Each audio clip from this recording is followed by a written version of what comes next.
भाभी पाँव लागी। अरे भैया खुश रहा उड़ देवर बबुआ। ठीक बा। हाय कैसे तो आर वेशभूषा हमके तनी बदलल रखा था हो। ऐसा है भाभी, मैं राजनीति लाइन में आ गया हूँ। अच्छा देखिए, प्रधानी लड़ने वाला हूँ। विधायकी लड़कर जीतना आसान है। हाँ सांसदी लड़कर जीतना आसान है। अच्छा जिला परिषदी लड़कर जीतना आसान है। इहो आसान है, लेकिन प्रधानी लड़कर जीतना गांव का प्रधान नहीं हो सकते। ए देवर बबुआ ये तो बिल्कुल सही कहला। बड़ी मेहनत की बात है। हाँ हाँ तो सुना। हाँ बोल। ये भौजी अब की लड़ब प्रधानी। अरे जिया जिया।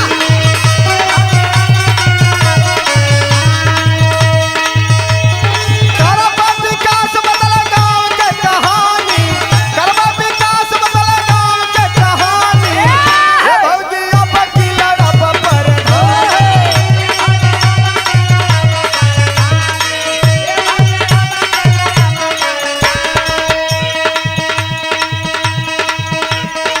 तो सुनो, जब मैदान में कूद ही गई हुआ तो हमरो एक बात दिमाग में गठिया ला। बोला बोला। करी रहीला नेताजी चुनाव पर क्या हो।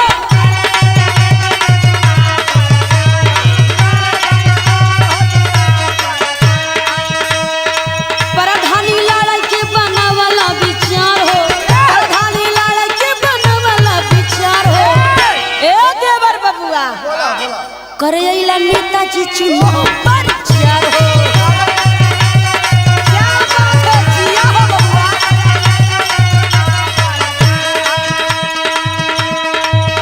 देखो, सभी प्रत्याशियों में से मेरी एक अलग पहचान है। अच्छा मैं अगर जीत गया तो अठाई राम यादव से बातचीत करके दीपावली पर, अच्छा होली पर प्रियंका माधुरी का हर साल विवाह कराता रहूंगा। वाह वाह क्या बात है, और शुभ सुना। विचार है। सबसे अलग भौजी हमारा विचार बा। क्या बात है।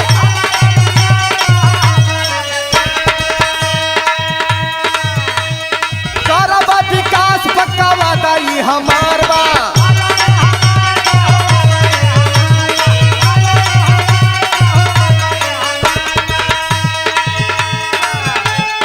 दूर हो जाए जनता की परेशानी। बारह भैया जीजा। दूर हो जाए जनता की परेशानी। ये भौजी अब की लड़ब प्रधानी। क्या बात है।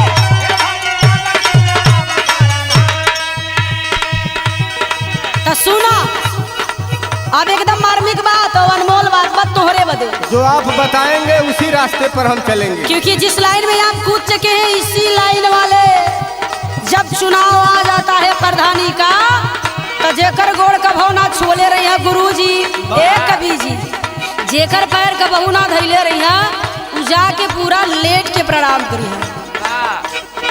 भौजाई है अगर बुढ़वा बा तू हो ना देखी कि हमार पतो हो लागी कि का लागी। चाहे भाई हो लागे चाहे भाई लागे उ घम में से कहीं पाँव लागे।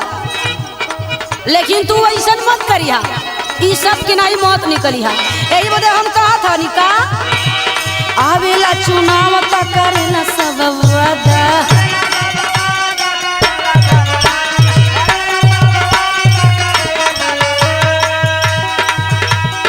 जीतला के बाद सब बदल इरादा। वाह वाह। अरे जनता के सपना हो खेला साकार हो। अरे जनता के सपना ना हो खेला साकार हो। प्रधानी लड़ाई के बनवला विचार हो।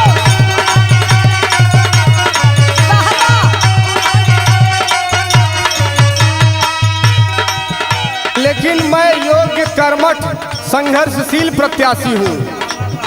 आपके आगे तरफ पीछे तरफ की जो सड़क है उसे मैं बनवाने का काम करूँगा। आरसीसी करवा दूंगा। आरसीसी करवा दूंगा।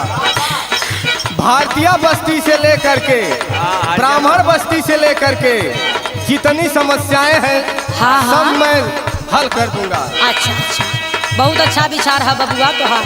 वृद्धा पेंशन विधवा पेंशन सब बनवाएंगे।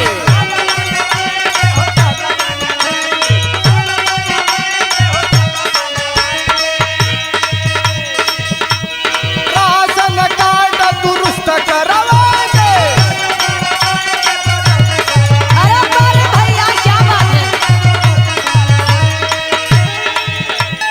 बन जाए सड़क सब लोग कट जानी, बन जाए सड़क सब लोग कट जानी। ये भौजिया वकील अब प्रधानी। अरे जिया हाँ भैया चपल रहा क्या बात है। तोहार विचार तो हमके बड़ा बढ़िया लगल, बहुत बढ़िया। तोहार सोचबा माई मैहर वाली करे कि तोहार तरक्की हो जाओ और तू प्रधान बन जा। लेकिन एक बात याद रखिया, जबले आदरणीय पूजनी श्री राम गुलाब कवि जी आशीर्वाद ना दी है तो के तबले तू प्रधानी ना जीत पैबा। ए बदे उनकरा से आशीर्वाद जरूर ले लिया। इसीलिए उनसे आशीर्वाद ले रहा हूँ कि मुझे निर्विरोध चुना जाए। अच्छा अच्छा तो सुना हमार बात। एक एक वोट बाटे बड़ी अनमोल हो।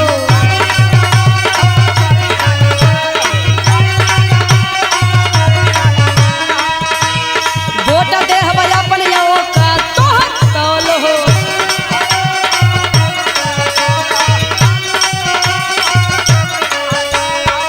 गंगा में सबही के किहा बेड़ा पार हो। गल्ला गंगा में सबही के किहा बेड़ा पार हो। करे अइला नेताजी चुनाव पर चार हो।